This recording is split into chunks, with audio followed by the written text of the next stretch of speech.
Bueno, buenos días. El día de hoy en la actividad de urgencias vamos a presentar primero un caso clínico. Es una paciente de 15 años de sexo femenino, originario y procedente de Cali. El motivo de consulta es que tiene cefalea. Consulta el 1 de enero de este año a las 11 de la noche. Consulta por un cuadro clínico de una semana de evolución consistente en cefalea pulsátil en región occipital y retroocular. Un EVA de 8/10 asociado a fotofobia y visión borrosa. ¿Le puedes decir que por favor haga silencio? En los signos vitales al ingreso tiene una presión pues elevada para la edad, tiene una presión de 130/77, el resto de signos vitales son normales. En ese momento en la valoración inicial se considera que la paciente tiene un triage 4 y se da egreso y con cita prioritaria por neurología. La consulta número 2 se hace al día siguiente a las 2 de la tarde. Pues la remiten de un nivel 1 por haber presentado eventos epilépticos tónico-clónicos generalizados. 5 episodios, fueron 3 que presentó en la casa y 2 que presentó pues ya en el primer nivel. Más o menos de 2 a 4 minutos, sin clara recuperación pues entre los episodios, clara recuperación neurológica. Asociado entonces a supraversión de la mirada, cianosis, cialorrea, sin relajación de esfínteres. No se identifica un desencadenante en ese momento sin fiebre, sin antecedente de trauma y sin antecedente de ingesta de tóxicos. En el primer nivel realizan impregnación con fenitoína y pues la remiten a la clínica de tercer nivel.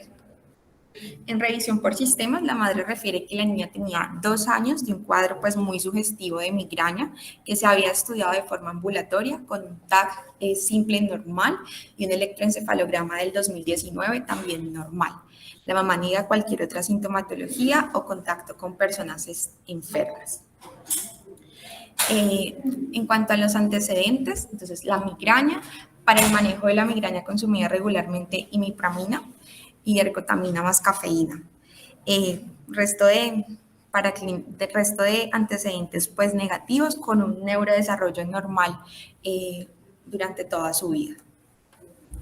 Entonces, en este segundo ingreso, los signos vitales son normales. En cuanto a la antropometría, pues claramente es una paciente con una obesidad mórbida. La paciente cuando ingresa, ya después del manejo en el primer 1, ingresa su examen neurológico completamente normal. Incluso ingresa alerta, interactuando adecuadamente con el medio y sin ningún déficit focal. Se considera entonces como una paciente con un síndrome convulsivo de Novo, una cefalea en estudio. Se traslada a observación, se da manejo para la cefalea que persistía al momento del ingreso con dexametasona y dipirona y solicitan un TAC más para clínicos pues, bioquímica básica. Tiene entonces una glucosa en 105, una función renal normal para la edad, sin trastornos hidroelectrolíticos y un hemograma pues con una leve leucocitosis, pero que se podría explicar por las crisis. Una función tiroidea con una TSH baja para la edad, pero una T4 normal, una prueba de embarazo negativa. Se realiza el TAC, que está dentro de límites normales. La paciente permanece todo el día en observación, no tiene persistencia de crisis, persiste la cefalea en menor intensidad y se define dar egreso. Sin embargo, durante el proceso de egreso, la paciente manifiesta visión borrosa. Entonces, en ese momento se revalora, se indica entonces la realización de una resonancia, un electroencefalograma y la valoración por urgencias, pues por neurología. Durante la evolución en urgencias, la paciente presenta otros eventos convulsivos, presenta 4 episodios tónico-clónicos generalizados. Esto transcurre en un tiempo de 2 horas, en el cual pues, la paciente tiene recuperación del estado de conciencia entre los episodios. Cada episodio asociado a desviación de la mirada hacia la orrea y desviación de la comisura labial. El posictal con somnolencia, dan manejo entonces con diazepam pues a repetición, realizan impregnación con levetiracetam y dejan pues la dosis de mantenimiento. Posterior pues a estas crisis, la paciente pues el examen neurológico más allá de la somnolencia lo reportan como normal. El 5, pues dados los múltiples episodios de crisis que había presentado la paciente, se decide su traslado para monitorización a la unidad de cuidados intensivos. Durante el ingreso, entonces, presenta nuevos episodios de crisis. El primer examen neurológico de la UCI, pues es una paciente en posictal con un Glasgow de 13/15 y llama la atención al examen neurológico un nistagmus bilateral. Presenta 3 crisis adicionales que se manejan con benzodiazepinas, entonces ya claramente se ajusta el manejo anticonvulsivante con ácido valproico y fenitoína. Posteriormente persisten las crisis, pues la paciente claramente en un estatus se inicia la infusión con midazolam. Se le toman entonces las imágenes de urgencias.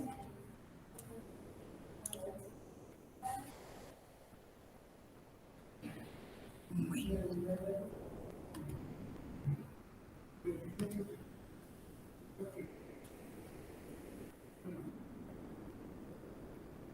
Entonces, en estas imágenes, pues impresiona una lesión ocupante de espacio a nivel occipital derecho. Pues no está claramente delimitada. Impresiona tener algunos en su interior, pues algunos artefactos puntiformes. Estas son las otras imágenes.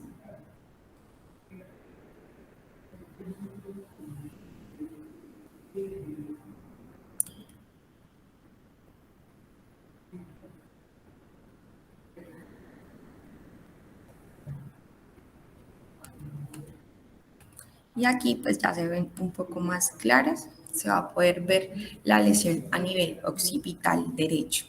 Es una lesión que pues por los artefactos puntiformes probablemente sean residuos de hemosiderina y pues que tiene edema perilesional, que en este momento pues nos podría hablar de una lesión del sistema nervioso de alto grado, pues por la presencia del edema y por la presencia del sangrado. Bueno, esta es la lectura oficial de la resonancia. Entonces tenemos una lesión en la región occipital derecha, una imagen intraaxial con discreto efecto de masa y edema asociado, comportándose predominantemente como una lesión quística, sin embargo con artefactos internos puntiformes que podrían corresponder pues, a residuos de hemosiderina. Bueno, la lesión mide entonces 11 por 19 milímetros. Es una paciente entonces que se comenta con neurocirugía, quien considera que dadas las características en las imágenes puede ser un tumor neuroectodérmico versus un cavernoma, y indica el manejo neuroquirúrgico de urgencia tanto para el control de las crisis como para tener pues, la resección completa del tumor, impactar en el pronóstico de la paciente y poder establecer pues, el manejo quimioterapéutico o con radiología posterior. Por el alto riesgo de edema cerebral, pues inicia manejo con manitol y se inicia manejo con esteroide también como parte de la quimiorreducción. El 7, entonces, se lleva a resección tumoral endoscópica. Se encuentra una lesión tumoral occipital profunda, gris, poco sangrante, se aspira al 100%, se consideran pues que los hallazgos macroscópicos son compatibles con un glioma. De que es muy importante pues que Neuro sí reporta que pudo resecar el 100% de la lesión.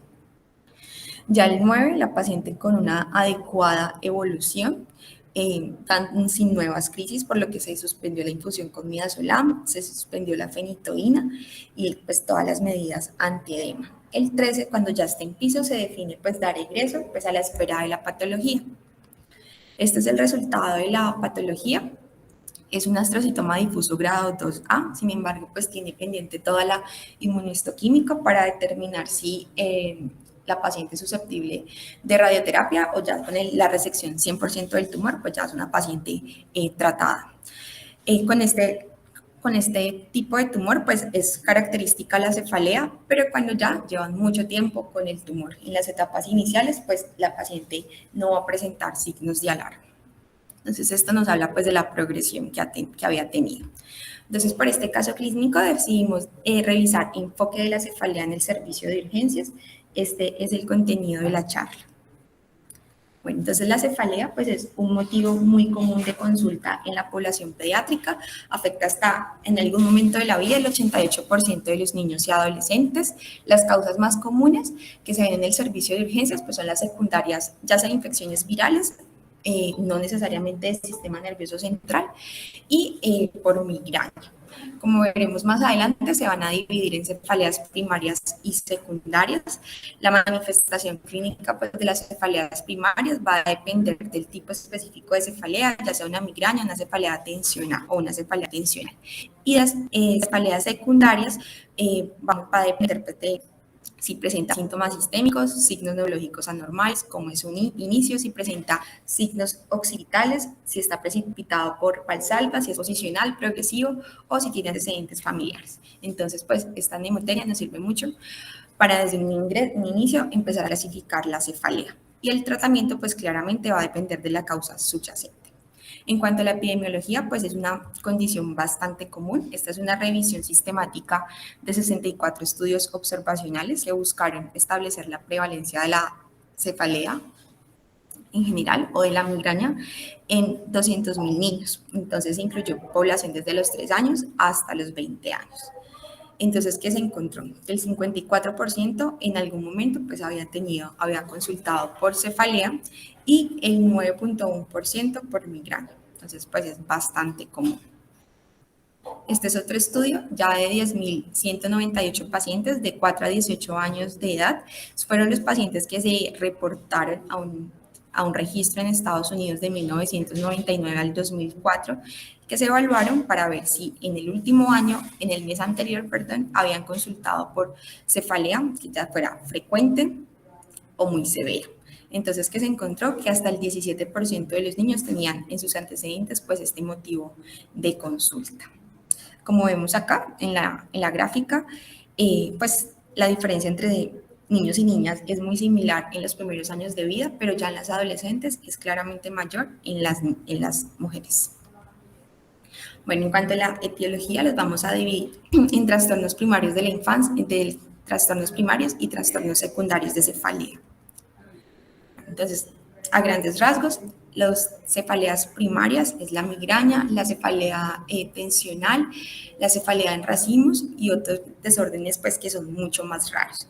Y ya la cefalea secundaria pues puede ser por muchas cosas, secundaria a trauma, secundaria a un desorden vascular, al uso o la retirada de sustancias, a infección, a cualquier tipo también de compromiso a nivel facial. Entonces, como vemos, son muchísimas las causas que veremos pues más adelante, tanto las más frecuentes también como las más severas que debemos aprender a manejar en un servicio de urgencias para impactar en el pronóstico del paciente.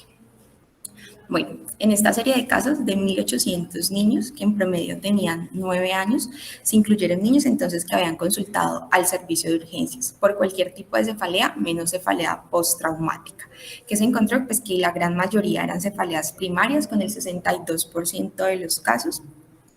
Y de estas, pues, la gran mayoría no se habían logrado clasificar en un trastorno y en segundo lugar, pues, estaba la migraña. El 30.1% de los niños tuvieron una cefalea secundaria y la más frecuente pues la cefalea secundaria a una infección, en segundo lugar a otros trastornos neurológicos y ya en tercer lugar solo 24 niños, pues muy poquito de toda la muestra, tenían una lesión cerebral grave como un tumor o una infección a nivel del sistema nervioso central. Bueno, entonces en la etiología siempre lo más importante será descartar aquellas causas que, aunque son raras de cefalea, sí podrían ser potencialmente mortales, como una emergencia hipertensiva, una coartación de aorta, las infecciones a nivel del sistema nervioso, las pacientes que tienen infección o disfunción del sistema de derivación ventrículo-peritoneal, el ACV isquémico o la trombosis de senos venosos, pues entre otras condiciones que ya son pues un poco más raras, pero siempre debe estar dentro de nuestro diagnóstico diferencial. En cuanto a los trastornos primarios, pues lo más común es la migraña, ya sea con aura o sin aura, la cefalea tensional, la cefalea en racimos y ya el otro gran grupo de cefaleas primarias. Vamos a hablar entonces primero de la migraña. Es muy importante que tengamos en cuenta que en pediatría muchas veces la presentación clínica difiere de forma significativa de los adultos. Puede incluso parecer una cefalea tipo tensional, puede ser más corta y puede tener menos síntomas asociados que se ven ya pues en las personas mayores. Usualmente es un dolor que es pulsátil o punzante, una intensidad que es de moderada a severa, suele ser temporal o frontal y suele ser bilateral. A menudo, pues, el episodio agudo de cefalea por migraña dura de 2 a 72 horas. En los niños más pequeños, pues, va a ser un poco más corto, incluso de 30 a 60 minutos. Los síntomas que más frecuentemente se asocian es náuseas, emesis y vértigo. Sin embargo, pues dependiendo específicamente si es una migraña con aura o sin aura, puede cursar con otros síntomas, incluidos síntomas autonómicos.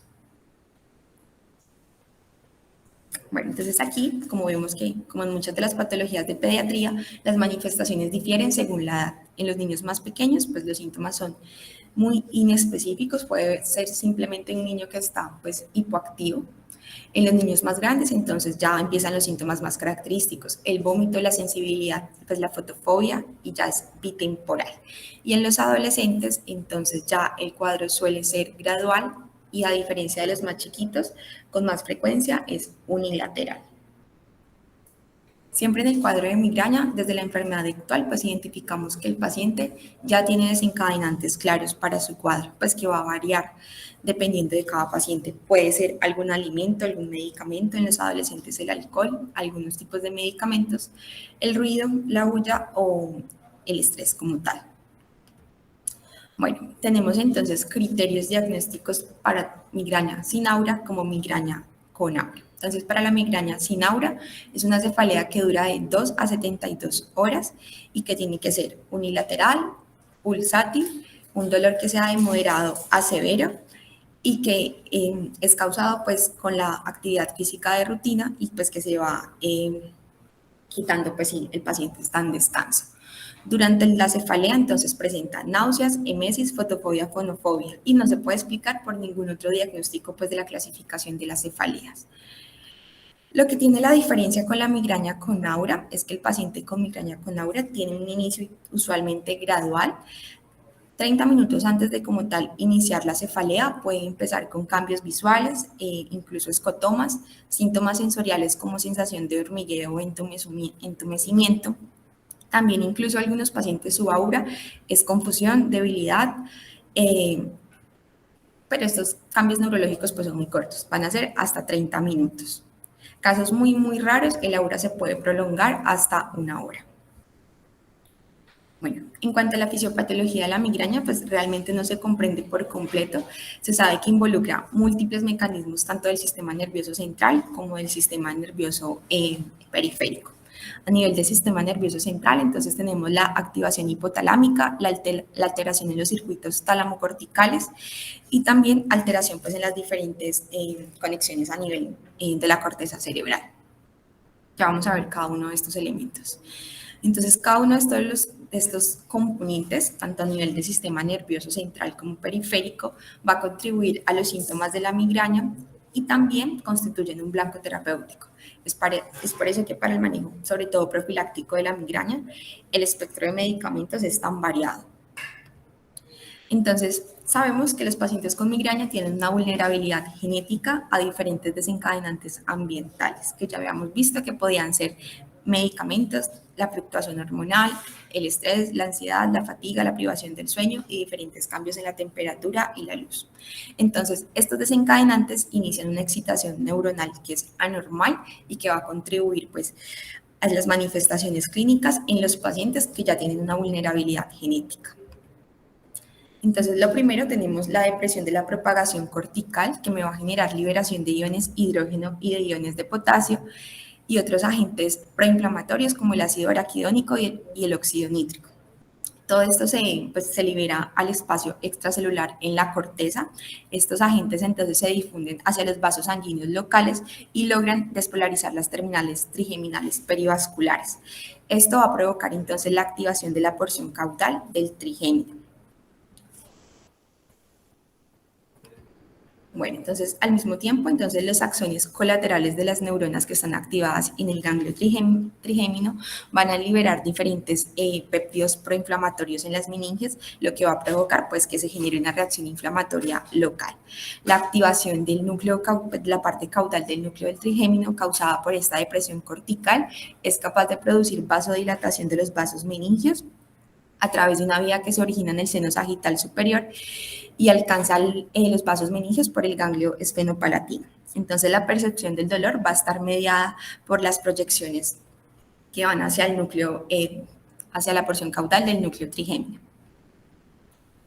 Bueno, entonces como les había dicho, son múltiples alteraciones que se pueden presentar en un paciente con migraña a nivel del sistema nervioso que explican la gran variabilidad de síntomas.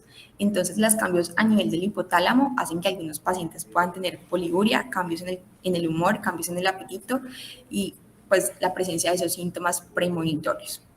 Los cambios en la actividad talámica y talamocortical pueden generar pues los síntomas sensoriales. La conectividad funcional alterada entre la corteza, el tálamo, el hipotálamo, el tronco encefálico, la amígdala y el cerebelo pueden provocar no solo el dolor y la hipersensibilidad sensorial, sino también cambios en el estado de ánimo, cambios pues en general en el comportamiento y en la función cognitiva. Y la sensibilización central del complejo trigémino cervical y el patrón estructural de las raíces nerviosas cervicales hace que muchos pacientes con migraña pues también tengan dolor cervical. Hay dos péptidos, el péptido relacionado con el gen de la calcitonina y el polipéptido activador de la adelinato ciclasa pituitaria, que se ha visto en los últimos años que tienen una importancia en la fisiopatología de la migraña. Cuando estos están elevados, se encuentran elevados en los pacientes que tienen ataques de migraña y están persistentemente elevados en los pacientes que ya tienen pues migraña crónica.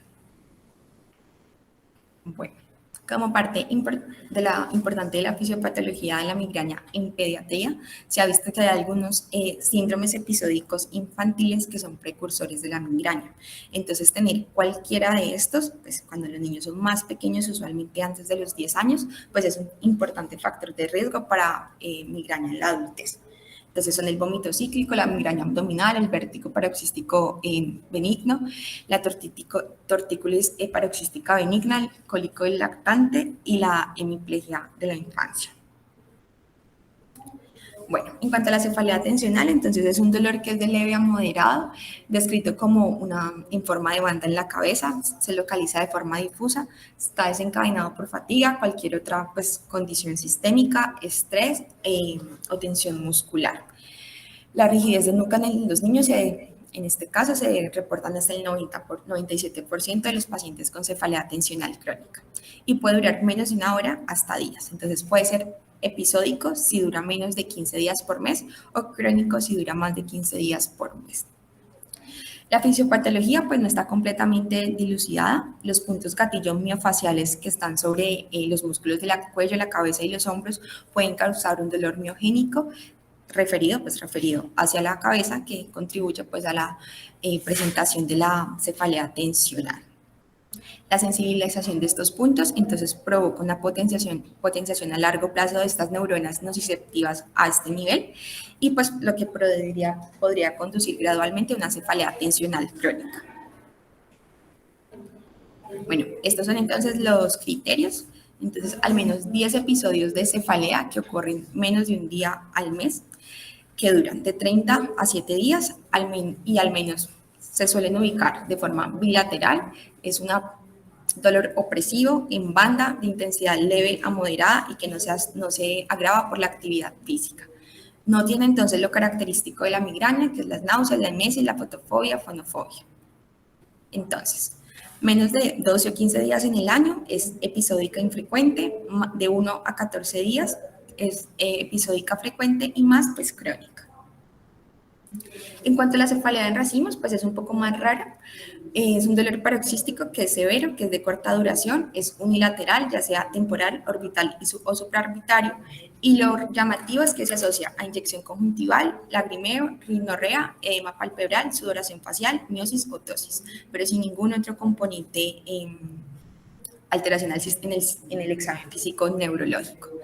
Su fisiopatología tampoco está completamente pues, entendida. Los mecanismos propuestos implican entonces una interacción entre el trigémino, el sistema trigémino vascular, las fibras nerviosas parasimpáticas pues, con el reflejo autonómico del trigémino y el hipotálamo.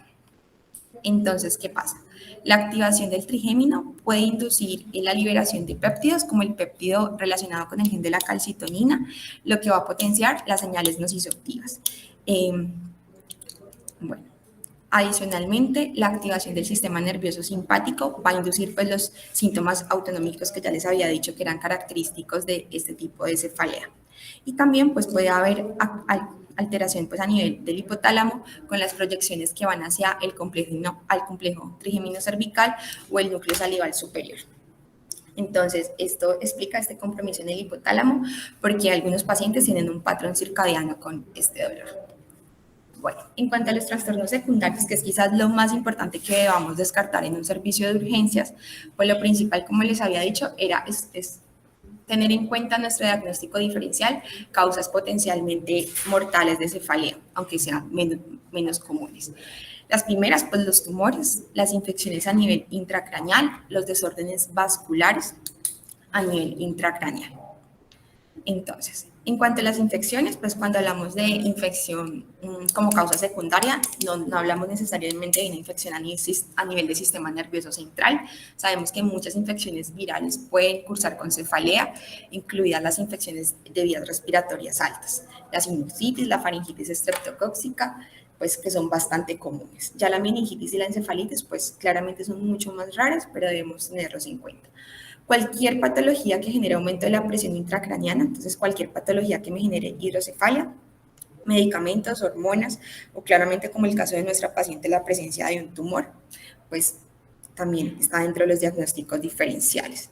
La hipertensión intracraneal idiopática o el pseudotumor cerebri, pues es una condición rara, pero también se puede presentar especialmente en las mujeres adolescentes.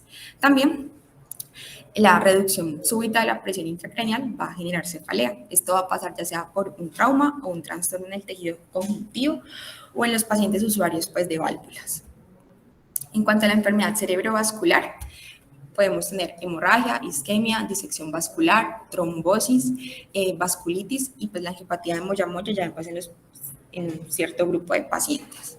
En cuanto a las enfermedades reumatológicas, entonces la hipertensión intracraneal pues, secundaria a estas patologías, enfermedades cerebrovasculares también dentro del espectro de estas patologías, o los pacientes que utilizan agentes inmunosupresores. Los pacientes que utilizan crónicamente AINES también que son comunes en estas patologías, también pueden tener cefalea, pero pues por la exposición prolongada a los mismos. Y diferentes trastornos endocrinos también los pueden generar. El trauma también es una causa secundaria importante de cefalea secundaria. Puede ser solo el dolor de la cefalea pues, asociada al trauma o puede ser secundaria a una hemorragia intracraneal o compromiso de las raíces cervicales o una disección vascular. Ya habíamos hablado pues, de los medicamentos como los esteroides o el uso excesivo de AINES, algunas enfermedades metabólicas, exposición a sustancias psicoactivas. Hay pacientes con epilepsia que también cursan con cefalea como manifestación preictal. Y también, pues, todo lo que nos genere dolor a nivel de la articulación temporomandibular, pues puede cursar con una cefalea importante.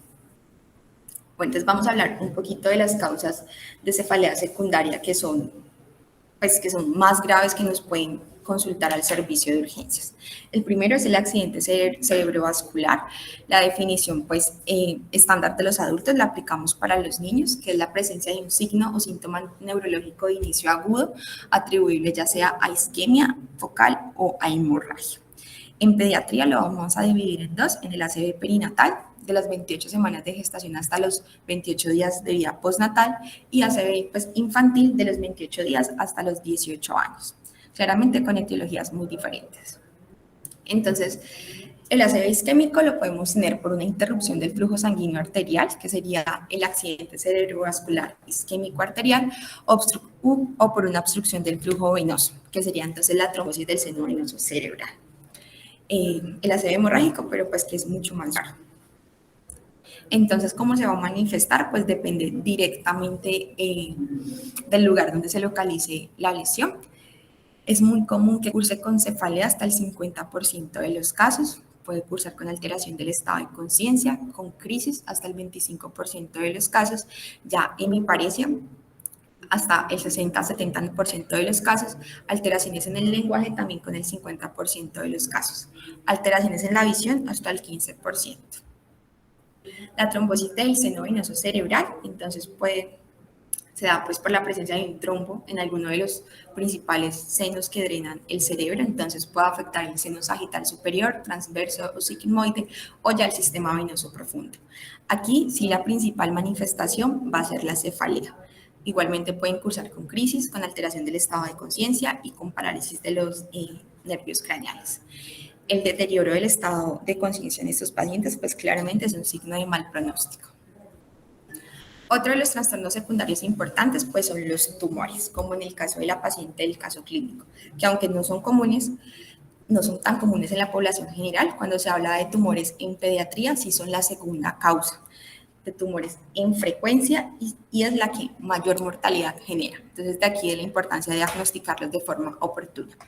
Como en el caso de la paciente, entonces, el grupo esta es la clasificación de la OMS, pues que es la que se utiliza actualmente, que los divide en tumores de alto y de bajo grado. En el caso de nuestra paciente tenía un astrocitoma difuso, que sería un grado 2, y esto nos habla pues directamente del pronóstico. En cuanto a la fisiopatología de los tumores, pues claramente dependen de la localización. La mayoría de tumores en pediatría pues se desconoce como tal su causa. Las alteraciones en la línea germinal, pues las alteraciones genéticas solo explican el 8%. Pueden originarse a cualquier nivel, se van a formar entonces de células anormales, tanto del cerebro como de la médula, y pueden tener dos comportamientos, que puedan llevar a la muerte, ya sea que se disemine a otros tejidos o que genere efecto de masa sobre otras estructuras, como hubiera podido pasar con la paciente del caso clínico. Entonces aquí vemos todos los lugares donde se pueden localizar. Lo dividimos en dos, en estirpe neuronal y en estirpe glial. Nuestra paciente entonces se ubica en el estirpe glial, que es el astrocitoma que se puede localizar en cualquier lugar del sistema nervioso. Como vemos aquí vemos los signos más frecuentes, los signos y síntomas más frecuentes de los tumores a nivel del sistema nervioso en pediatría. La mayoría de los síntomas son derivados del aumento de la PIC. Entonces, pero dependiendo de dónde se localicen, van a generar pues síntomas en específico. Cuando se ubican a nivel como tal de la corteza, pues lo más frecuente son las crisis.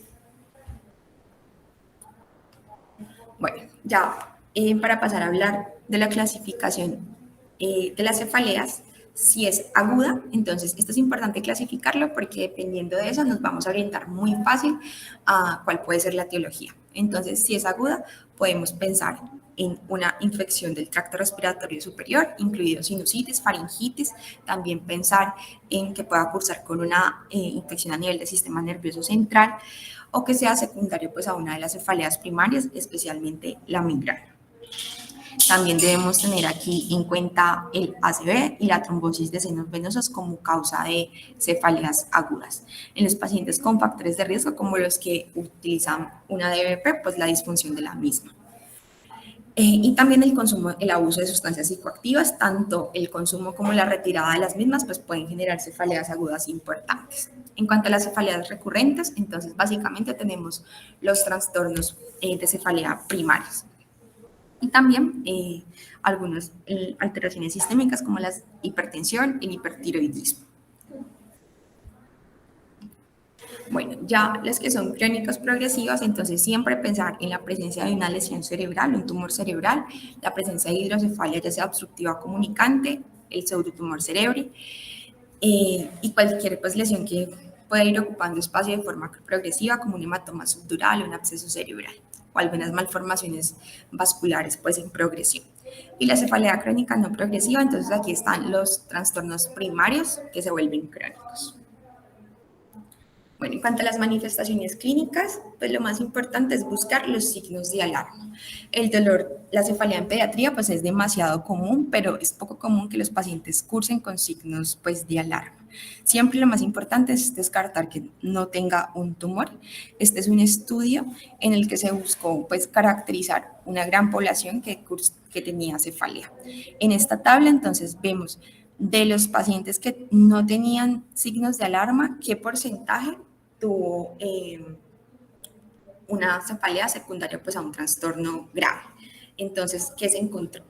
Que los pacientes que tenían signos de alarma, digamos, si tenía un signo de alarma, El 2.3% no cursaba con una cefalea pues, que no tenía una etiología grave, mientras que el 37% sí, el solo tener un signo de alarma.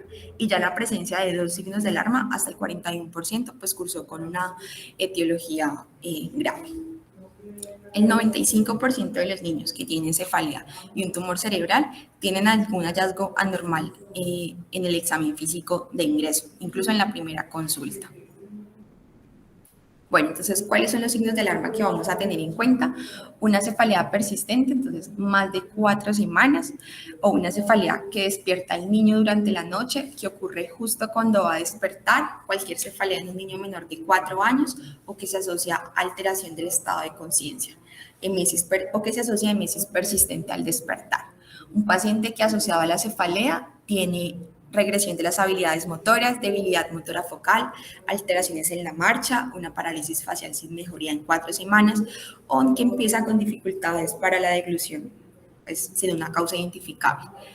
La presencia de crisis, la alteración del estado de conciencia o cambios en el comportamiento siempre son un signo de alarma muy importante y nos indican que el paciente pues, tiene que ser estudiado y de urgencias. También son comunes las alteraciones visuales. En el caso de la paciente, pues ella tenía nistagmus y también tenía reducción de la agudeza visual. Otras alteraciones, pues es el papiledema por el aumento de la presión intracraneana, la atrofia óptica, la reducción del campo visual, la proptosis y el estrabismo de nueva aparición. También los síntomas de enfermedad sistémica son síntomas de alarma, entonces la diafresis nocturna, pérdida de peso, dolor en articulaciones y alzas térmicas pues sin causa aparente. Y pues los pacientes que tienen trastornos sistémicos conocidos, entonces pues claramente deben estudiarse. Los trastornos genéticos, especialmente los trastornos que se asocian a una mayor susceptibilidad a cáncer infantil, el paciente pues que ya tiene otro diagnóstico oncológico, los estados de hipercoagulabilidad, un trastorno reumatológico o de inmunosupresión, pues son pacientes que siempre se estudian. Otro signo de alarma importante es un paciente que tiene un trastorno primario de cefalea ya diagnosticado, como el caso de la paciente, y cambia su patrón de dolor. Ya sea en que cambie las características, como se describe el dolor, o cambie la duración, o que sea un dolor que previamente respondía a analgésicos, como en este caso, y ya después no. Bueno, aquí en esta tabla vemos cuáles signos de alarma tuvieron en este estudio, pues una asociación significativa para que el paciente cursara con una patología seria, grave. Entonces, los que tuvieron significancia estadística fueron las alteraciones visuales, la parálisis de nervios craneales, las anormalidades a nivel de la pupila, el nistagmus, la ataxia, el estrabismo y pues claramente el meningismo. Bueno, esta tabla nos resume las características de los dolores primarios y las características de los dolores secundarios. Entonces, para que tengamos otra vez en cuenta, el secundario siempre es agudo o subagudo, es progresivo, suele ser posterior, usualmente se describe como una presión, presenta muy temprano en la mañana o despierta el paciente, es constante, entonces esto hace referencia a que no mejora con los analgésicos y el paciente puede tener emesis, no tanto náuseas como en la migraña, sino emesis. Y puede cursar, pues ya lo habíamos dicho, con alteración visual. Bueno, entonces ya en el enfoque diagnóstico, esto es lo que le vamos a preguntar a un paciente que curse con cefalea, cuándo empezó, la duración, la localización, la calidad, las características del dolor, la intensidad, la presencia de síntomas premonitorios o de aura, la presencia de otros síntomas sistémicos, qué tanto impacta el dolor en la calidad de vida del paciente, que lo agrava y que lo logra mejorar, si tiene factores desencadenantes y qué medicamentos ha tomado y si le han funcionado o no. Entonces, el paciente que usualmente es su primer dolor de cabeza, que es único, breve, usualmente es un paciente que tiene un dolor de cabeza benigno. Bueno, siempre preguntar los antecedentes patológicos, si los síntomas son periódicos, un trauma, una enfermedad sistémica reciente o trastornos psiquiátricos. Los antecedentes familiares, pues usualmente los trastornos primarios de cefalea se asocian con que el papá, la mamá o el hermano tengan el mismo trastorno. Y los antecedentes sociales, porque hay que buscar, pues, si a nivel social existe, pues, algún desencadenante susceptible de intervención. En el examen físico, entonces, más allá de un examen neurológico completo, nunca olvidar la atención arterial, revisar si tiene anormalidades en piel, siempre requieren un fondo de ojo, evaluar los movimientos extraculares y pues todo lo de un examen neurológico completo, todos los pares, fuerza, sensibilidad, reflejos, marcha y evaluar la presencia de reflejos anormales. Esta es la memotecnia que les decía para identificar a los niños que tienen sospecha de una cefalea secundaria. Entonces, ese es SNOOPY. Entonces, síntomas sistémicos, signos neurológicos anormales, inicio agudo, que el dolor sea occipital, y las 4P, que es precipitado por Valsalva, posicional, progresivo, y en padres que no tengan antecedentes familiares de trastornos primarios. Y en años que sea menor de 4 a 6 años. Esto es para que lo tengan de resumen, entonces en las red flags, tanto en la historia clínica como en el examen físico. Bueno, ya para hablar de las imágenes diagnósticas, una neuroimagen nunca va a estar indicada de rutina en un niño que tenga una cefalea que ya sea recurrente y que tenga un examen neurológico completamente normal. Entonces, la neuroimagen la vamos a indicar solo en ciertas situaciones. Entonces, cualquier hallazgo que nos sugiera una cefalea secundaria, entonces un inicio reciente del dolor de cabeza que sea severo, cambios en el patrón de dolor o síntomas asociados con disfunción neurológica, un paciente con un examen neurológico anormal o con crisis de Novo asociados a la cefalea. Un dolor muy agudo, una cefalea muy aguda y severa que no tenga evidencia de infección o desencadenante. La cefalea que despierta al niño o inicia muy temprano en la mañana, la cefalea que se asocia a episodios de confusión, desorientación o signos de hipertensión endocraniana. La incompatibilidad entre las características de la cefalea, los síntomas asociados o el curso de tiempo, o sea, que no logremos clasificar ese paciente en algún tipo de cefalea, pues según la clasificación que ya vimos, el cambio en el patrón del dolor de cabeza o antecedentes en el paciente que sugieren disfunción neurológica. Y los síndromes neurocutáneos también deberían incluirse. Hay ciertos trastornos de cefalea primarios que también deben incluirse, sobre todo pues en el estudio inicial. Una migraña con aura más síntomas agudos o focales que sean prolongados, un dolor de cabeza, como habíamos visto, progresivo y crónico, y las cefaleas autonómicas del trigémino, pues idealmente deberían tener una neuroimagen. El antecedente de malignidad, de anemia de células falciformes, de cardiopatía y de coagulopatía, también hacen necesaria la toma de una neuroimagen. Los pacientes con DBP, pues para evaluar la disfunción de la misma, la historia de trauma reciente y todo paciente menor de 3 años. Entonces, con esto lo que hacemos es básicamente estratificar el riesgo del paciente para establecer pues, si requiere una neuroimagen. Este es de un artículo de oncología, entonces este divide los pacientes en riesgo bajo, intermedio o alto. Y según este estadifica la probabilidad de que tenga o no un tumor cerebral. El riesgo bajo son los niños mayores de 6 meses que tienen un examen neurológico normal, su riesgo sería de 0.01, no requerirían imagen. Intermedio, los pacientes que tengan migraña y no tengan pues otros síntomas neurológicos, su riesgo es de 0.4. Entonces, pues aquí lo establece que pues ya es a discreción del médico y también es a discreción del médico si le va a tomar un TAC o una resonancia.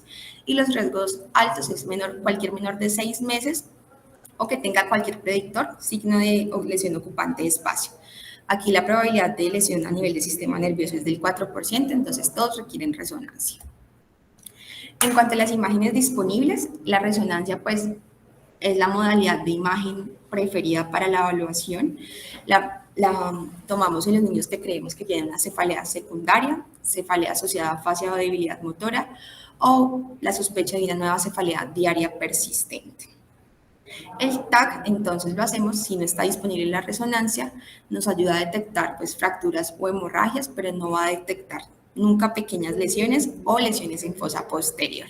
Entonces, la vamos a considerar en los pacientes que tenemos que hacer una neuroimagen de urgencia y no tenemos la resonancia disponible. Este es un estudio, una serie de casos que incluyó 478 niños de 2 a 18 años. Entonces, consultaron por cefalea y al 85.1% se les realizó una resonancia en el servicio de urgencias. ¿Qué se encontró? Que realmente muy solo 5 pacientes tuvieron anomalías cerebrales clínicamente relevantes. Fueron 5 y tuvieron pues lesiones tumorales. El 31.4% tuvo lesiones cerebrales, pero no necesariamente que explicaran el cuadro. Y el resto tuvo lesiones, que el resto de los que presentaron hallazgos tuvieron lesiones pues incidentales. Bueno, entonces aquí pues vemos algunos hallazgos que podemos tener en las resonancias. Esto es todo de pacientes que tuvieron pues algún tipo de lesión tumoral. Vemos que las lesiones pues son bastante diferentes y realmente en neurooncología la resonancia sí ayuda a caracterizar qué tipo de tumor puede ser. El primero es un tumor glial, el segundo es un tumor neuroectodérmico y el tercero es un meduloblastoma. Bueno, aquí son otras lesiones que ya no son tumores, pero pues que pueden explicar la cefalea. En la primera imagen vemos una dilatación perivascular pues, de los espacios, lo que está señalado con las flechas. En la imagen B vemos un quiste, claramente se ve. En la imagen C vemos una malformación de Chiari. Y en la última imagen vemos una megacisterna magna. Bueno, en la resonancia entonces es muy útil porque no nos irradia el paciente, tiene mayor sensibilidad para las lesiones, especialmente a nivel temporal y fosa posterior, nos permite tener imágenes en múltiples planos, entonces en el contexto de una urgencia neuroquirúrgica ayuda a la planeación quirúrgica. Es útil también para detectar disrupciones en la barrera hematoencefálica, pues grandes disrupciones, identificar áreas de tumor pues dentro del edema circulante, como en el caso de la paciente, y pues ayudará a diferenciar un tumor residual de una gliosis en un paciente pues que ya ha sido intervenida. Estas son otras imágenes. En el primero vemos un astrocitoma y en los segundos pues ya vemos un tumor de alto grado. Sabemos que es un glioma de alto grado pues por el gran edema perilesional que tiene y que la lesión pues es mucho más definida. Ya para hablar del TAC, este es un estudio que evaluó 364 niños que tenían de 2 a 5 años que consultaron por cefalea al servicio de urgencias. El 84% en este estudio tuvo cefalea secundaria, pero ¿qué se encontró? Que realmente el porcentaje de TACs que evidenciaban una normalidad era muy bajo. En la cefalea secundaria solo el 16% y en las pacientes con cefalea primaria pues menos del 6%. Entonces realmente el TAC no es tan útil. El TAC sería más útil si voy a evaluar lesiones óseas, detección de calcificación de un tumor o en el contexto pues, de un paciente inestable que necesita sí o sí una imagen. Bueno, en el contexto de un paciente con ACV isquémico lo que tenemos que hacer es hacer una resonancia. Tenemos hallazgos agudos y subagudos. En los agudos pues es la restricción de difusión en la distribución del territorio arterial afectado. También podemos identificar disección de la arteria cervical y pues arteriopatía de grandes y medianos vasos y la presencia pues de un aneurisma claramente. Ya en las imágenes subagudas vamos a ver si hubo transformación hemorrágica y como tal vamos a determinar la extensión de la isquemia y del edema y si genera o no efecto de masa. Bueno, estas son otras imágenes que podemos encontrar en el contexto del paciente con ACV. En la primera imagen, pues vemos esos puntos, bueno, casi no se ve, hiperintensos, compatibles con lesión isquémica. La otra, pues ya es una angiografía por resonancia, donde vemos que no hay, pues, señal en la carótida interna izquierda. Y la otra, pues ya es la angiografía que evidencia, pues, la oclusión de la carótida interna izquierda. En cuanto al TAC, en el contexto del ACV, lo hacemos solo si no tenemos resonancia y nos sirve para ver que no sea un ACV hemorrágico y de esta forma poder indicar el tratamiento del paciente. Ya en la trombosis del seno venoso cerebral, lo que vamos a hacer es una resonancia. Entonces vamos a identificar la trombosis y también la congestión venosa pues asociada. Bueno, en cuanto a otras ayudas, el electroencefalograma no se indica de rutina en el contexto de urgencias en un paciente con cefalea recurrente. No va a identificar la causa, entonces pues no lo pedimos en urgencias, a no ser que curse pues con una crisis. En cuanto a la punción lumbar, la vamos a hacer en pacientes que tengan una cefalea aguda aislada sin poder identificar la causa que no mejora, una cefalea crónica o una cefalea crónica progresiva, después de que claramente ya hemos tenido una neuroimagen y hemos descartado una lesión ocupante de espacio. Entonces, la hacemos es para evaluar la presencia de hipertensión intracraneal idiopática o un pseudotumor cerebral. Y pues estos pacientes que tienen una cefalea con signos de alarma, pues claramente deben tener un abordaje bioquímico completo, incluido también el abordaje metabólico. Bueno, en cuanto al el tratamiento de las cefaleas primarias depende de la etiología subyacente, entonces hay múltiples tratamientos farmacológicos tanto para el manejo abortivo como para la profilaxis. Lo primero son los cambios en el estilo de vida, entonces el sueño, la alimentación, la actividad física, la relajación y en el contexto de la migraña, pues evitar todos los desencadenantes. Entonces, esta guía que se publicó en el 2021 nos muestra como cada uno de esos puntos que debemos tener en cuenta para mejorar todos estos aspectos. Igual con la actividad, con las actividades para relajación. Y esto nos habla de evitar los desencadenantes en el contexto de migraña, los cambios en la temperatura, los cambios pues, los cambios bruscos en el ambiente, algunos medicamentos y en el contexto de las adolescentes, los cambios en la menstruación. Ya en cuanto a las terapias abortivas, entonces tenemos los AINES, el acetaminofén y los triptanes como medicamentos pues, más comunes que podemos utilizar. También en el contexto de urgencias es muy importante dar manejo abortivo para las náuseas o el vómito. Lo que más frecuentemente utilizamos porque tienen menos efectos secundarios y que ahora está más disponible en nuestro medio es el ondansetron. Ya como tal para el manejo del estatus migrañoso, entonces el estatus lo definimos como un dolor que dura más de 72 horas, que es un dolor severo, que es el mismo migraña que tiene el paciente, a excepción de que ahorita pues dura mucho más y no mejora con los medicamentos. Y no se va a explicar pues con cualquier otro diagnóstico que ya habíamos visto. Todos los tratamientos para el estatus tienen una evidencia limitada o nula en la población pediátrica, que es lo que usualmente utilizamos. La dihidroecotamina suele ser la opción de primera línea para el estado migrañoso, pues que es refractario a la terapia abortiva estándar. También se ha utilizado el ácido valproico como tratamiento de segunda línea si la dihidroecotamina está contraindicada o es ineficaz. También se ha considerado el sulfato de magnesio en los casos pues, refractarios. También se utiliza la dexametasona en combinación con otros medicamentos abortivos. Y todos estos pacientes, pues aparte deben tener una hidratación suficiente. Bueno, aquí vemos los medicamentos para profilaxis. Pues están múltiples clases de medicamentos, antihistamínicos, anticonvulsivantes, bloqueadores de los canales de calcio y también antidepresivos. El objetivo es buscar qué más tiene el paciente que le podría ayudar a controlar con el medicamento y así lo elegimos. Bueno, esto es más de lo mismo.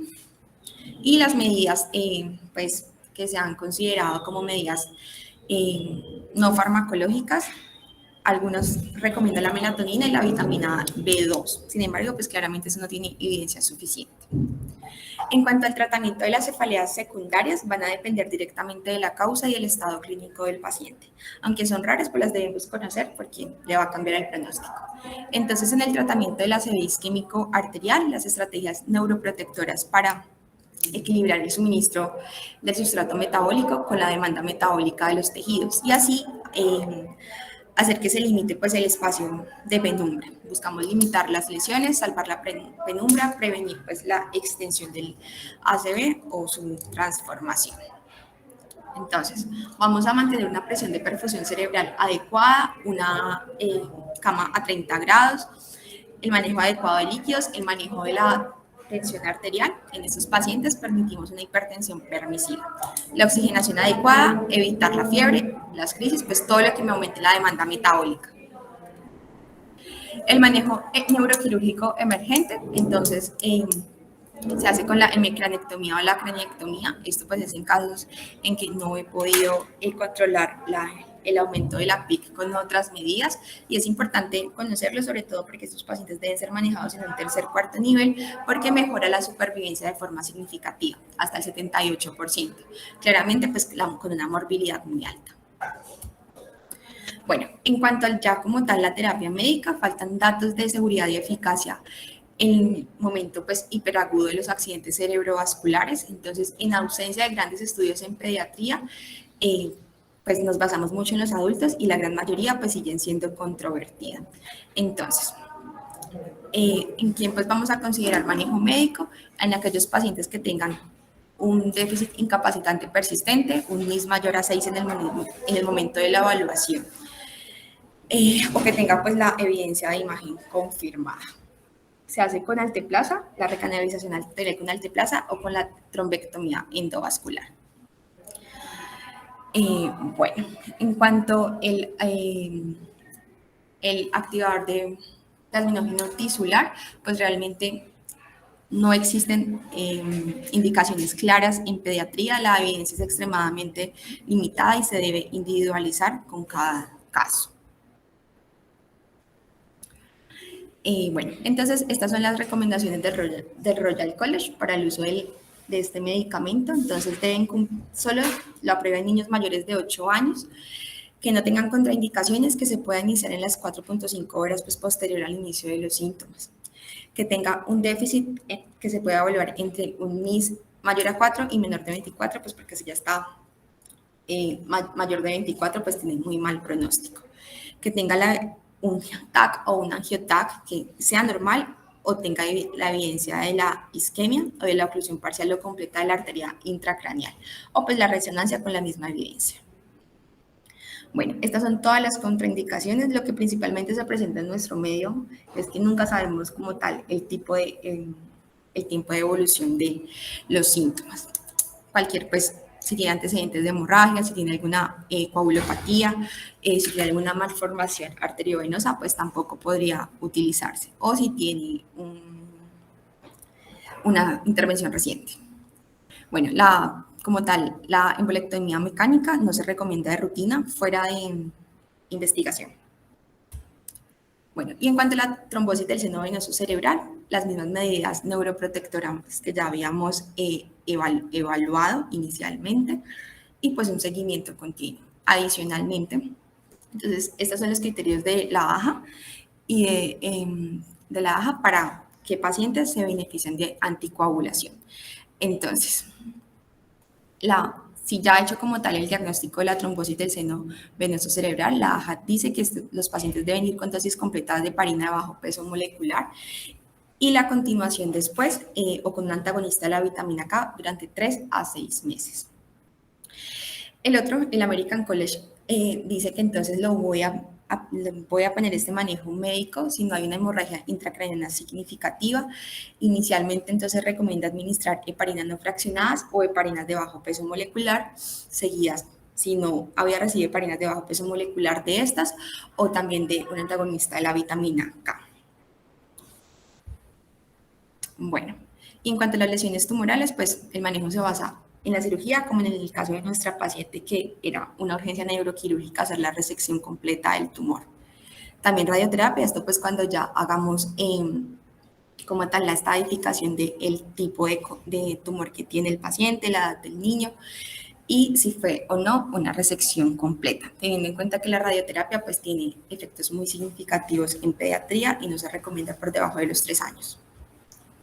Y la quimioterapia pues también obviamente va a depender del tipo del tumor, del índice mitótico y de la fracción de crecimiento. Bueno, este es el algoritmo, uno de los algoritmos que revisamos ya para finalizar en el paciente, en los pacientes que tengan cefalea.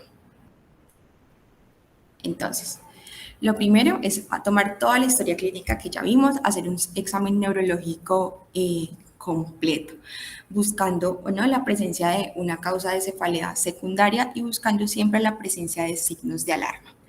Entonces, debemos evaluar, como habíamos visto, si es episódico o si es crónico, porque dependiendo de esto, pues me va a permitir orientar tanto la etiología como el tratamiento agudo como a largo plazo.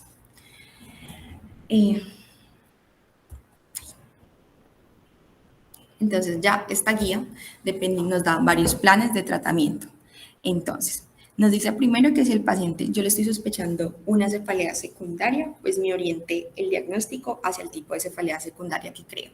O si tiene algún signo de alarma, pues nunca, siempre hacer la neuroimagen como una urgencia. Entonces, siempre en el manejo de la migraña debo tener una hidratación endovenosa adecuada. Como plan A puedo utilizar ibuprofeno asociado a las medidas no farmacológicas. Si no mejora después de 2 horas, agregar al manejo difenhidramina.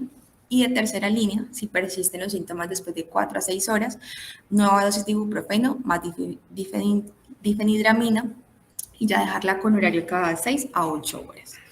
El plan B, entonces, es los líquidos más el naproxeno más las medidas no farmacológicas. Si no mejoran, nuevamente en segunda línea la difenhidramina. Como tercera línea, la combinación de ambos medicamentos.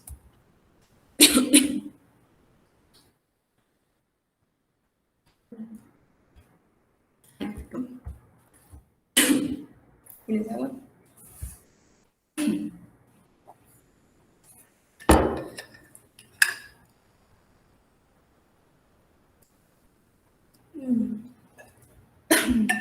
Como plan C, los triptanes. En segunda línea, el triptán más el ibuprofeno. Ahí no tengo mucha tos, perdón.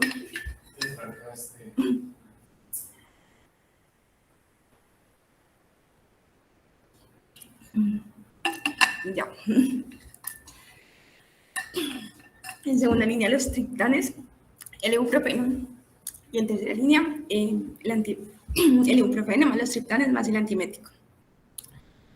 Ya en plan D, entonces, en la combinación nuevamente de los AINES más el antiemético. Y ya, este pues nos resume lo mismo que ya habíamos hablado. En conclusiones, entonces, la mayoría de cefaleas en urgencias son cefaleas benignas y autolimitadas. La mayoría de cefaleas que vamos a encontrar son primarias. La cefalea grave es muy rara. Sin embargo, desde el ingreso nos van a mostrar tanto características que nos la hacen pensar como alteraciones en el examen neurológico. La neuroimagen actualmente se hace pues, de una forma excesiva. Debemos aprender a buscar qué pacientes sí se benefician de ellas. Y no solo es dar el manejo agudo en el servicio de urgencias, sino pues mandar a la casa del paciente con un manejo a largo plazo. Y muchas gracias.